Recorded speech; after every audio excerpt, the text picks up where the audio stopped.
we're across what we've just been talking about? How can we help people insulate their homes? Yeah, I was listening to the fascinating conversation that you were having. Obviously, a conversation in the light of the new powers that the Home Secretary has to make sure that people can go about their daily business. But also, I think that two very important points were raised beyond the legislation.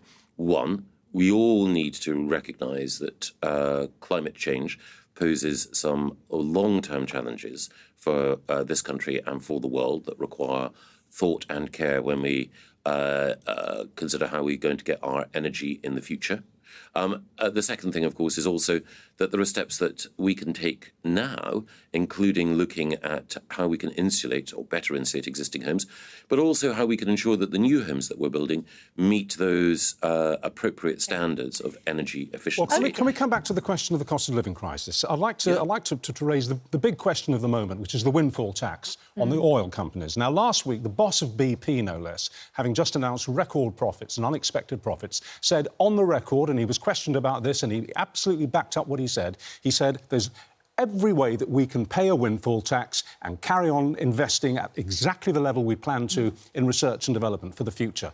So that's almost a green light from BP to impose a windfall tax. The next day, Shell announced phenomenal profits. Why don't you impose a windfall tax? Because it would give you an enormous amount of money to help people who are facing real problems with their bills. Again, we've been discussing the vital importance of thinking in the long term. And we've just been talking about climate change, but also, of course, about the situation that so many people face when it comes to their relationship with energy companies. Two things. One, we have already intervened in order to help people with their energy bills.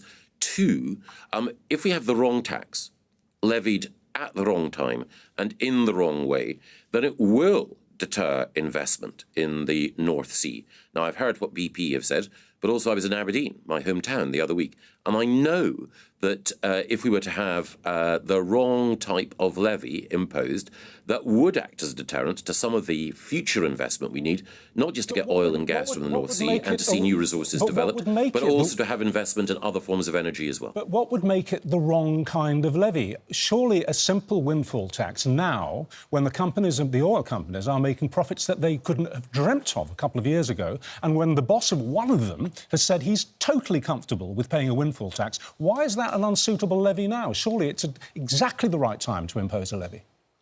No. The analysis that I've seen would lead anyone to conclude that if you were to have a tax of that kind on energy companies, it would act as a deterrent to the future investment that we need in order to have a long-term security of supply. Margaret Thatcher was happy with windfall taxes. There are certain times and there are certain circumstances when you can introduce new, tightly focused taxation. Funnily enough, that's what I did when it came to the situation that we faced with builders and with the cladding crisis. We were able both to negotiate with the major developers in order to get more money out of them, in order to help people who are trapped in leasehold properties.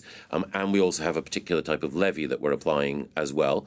So when it comes to taking appropriate steps, to say to business that you need to do more because we're on the side of the citizen, we will do that. There's no ideological bar to it, quite the opposite. But you have to weigh up questions about what companies can bear, because these companies, they've got employees. These employees deserve to have their jobs secure. They need to pay taxes and so on. You are ruling out a windfall tax on the unique excess profits that these energy companies are making right now, in the face of one of the bosses of those energy companies saying that they could withstand it. So let's talk about something else. What about VAT on energy bills?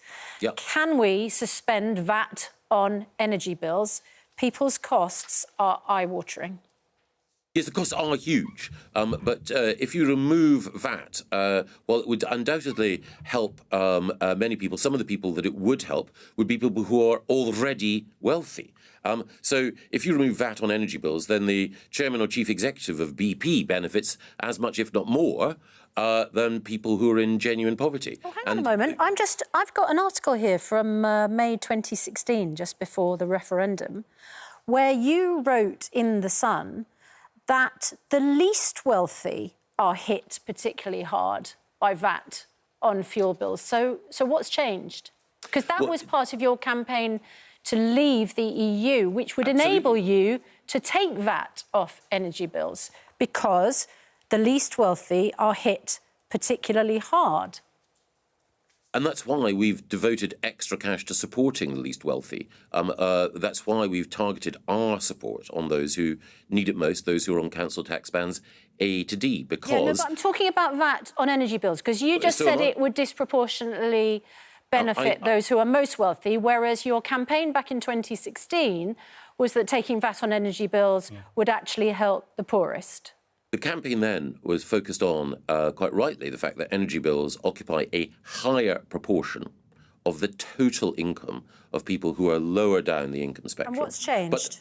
That hasn't changed. What has changed is that of all of the tools that you can deploy in order to ensure that you target support on the very poorest, there are more precise tools. I'd love... So were you wrong then when you campaigned for VAT to come off energy bills then and said that the least wealthy are hit particularly hard? And that if we voted leave, you would be able to scrap this unfair and damaging tax, and that it wasn't right that unelected bureaucrats in Brussels imposed that tax on the poorest, and elected British politics can do nothing. Now that we have got Brexit done, elected British politicians can do something. Why don't you do it and remove VAT on energy bills?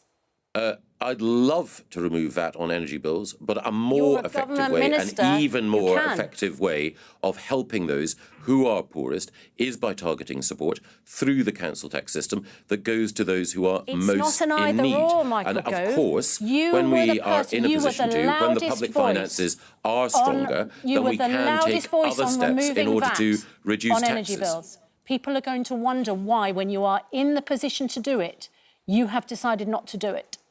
I've just explained why.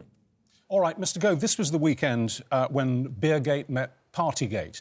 Has Sir Kier Starmer's public pledge to resign if he gets a ticket for breaking the rules, put the Prime Minister in shame, given that he's already received a ticket, may well receive some more, and he has no intention of going anywhere? No. You don't feel in any way compromised by what Kier Starmer said that he'll do, which is the exact opposite of what the Prime Minister is refusing to do? No. You could argue, Mr Gove, it puts more pressure on the Prime Minister because Kier Starmer wasn't the person who wrote the rules. All these things are a matter for Kier Starmer, not for me. But you don't feel in any way, shape or form that this has elevated the discussion about resignation in the face of being fined. And as I say, the Prime Minister, many are predicting that there are more fines coming down the road at him. You don't feel that that actually puts his position in some jeopardy? For some time now, there's been an understandable focus and discussion on breaches of the rules that were committed during COVID. For anyone who's suffered during COVID, the thought that others broke those rules is undeniably painful and difficult. Of course it is. But it's also the case that the Prime Minister was responsible for a series of very, very big decisions during the COVID crisis that meant that we handled it better than many other countries on vaccination, on the booster programme, on the escape from lockdown. He got all of those big questions right. If you make a judgment in the round, the idea that the Prime Minister should resign is... bonkeroony. OK, it's even if... It's just not appropriate. Even if he faces... the leader of the Labour Party, who is, Mr Gove, nice even man, if he faces more... his own even if he faces more fines, you say the position's unchanged, he still doesn't have to resign, even if he's fined again and again. I've explained my position, which is, I think that the idea that you should force a sitting Prime Minister who, if you look at everything in the round, made all of the big decisions on COVID right, resign? No. That doesn't diminish for a moment the pain that people endured and the fact that mistakes were made. I believe that lessons have been learned as a result of that. But I think it's entirely fair to say that you deeply regret that things went wrong, that people do deserve to learn lessons, All right. that there should be full and honest acknowledgement, contrition and apology, but that it doesn't merit the resignation of a sitting Prime Minister. All right, Mr. Gove. But as I say, whatever Kier Starmer wants to say or do, that is a matter for him. Mr. Gove, we're out of time. Thank you very much for yours this morning. It's 8:46. No, thank you. Thank you.